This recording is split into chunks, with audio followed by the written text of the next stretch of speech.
cords that then can attach to that unknown.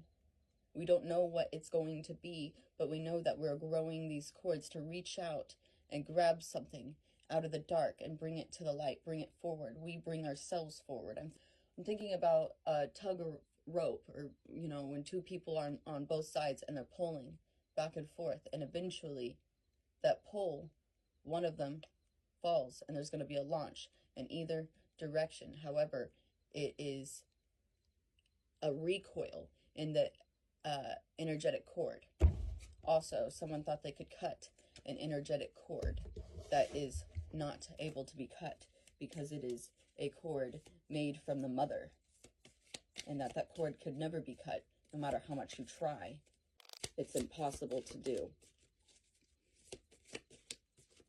You know how I know? Because I still know.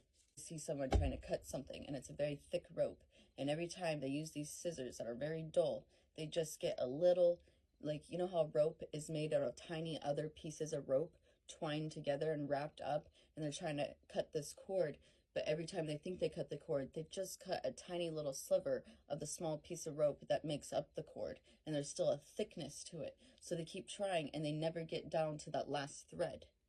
If anything, as they cut these little tiny ropes, I'm going to find an imagery of a rope being cut, a thick one, and it's those tiny little pieces, because when you make rope, it's more smaller threads woven together, and so they're cutting threads. They're not cutting energetic cords, they're cutting energetic threads, and those threads can be made from new threads. So anytime you cut an energetic thread, it's almost like it releases it to be made. It releases that energetic thread, and then a new thread can come in and meet that last cut space. That it can't happen, that there will always be repair. Cellular damage has repair. Our cells will repair each other anytime they're damaged. So when someone tries to cut an energetic cord between a parent and a child, it might cut the past, but it cannot touch the future.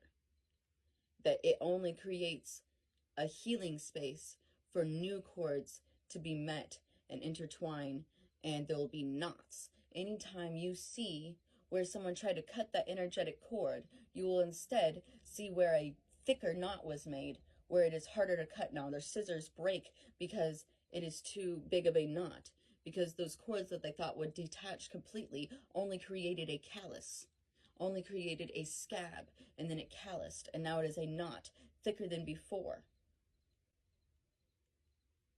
That if anything, it created healing. It created a space for a stronger bond to be made. And with that, intuitive reads.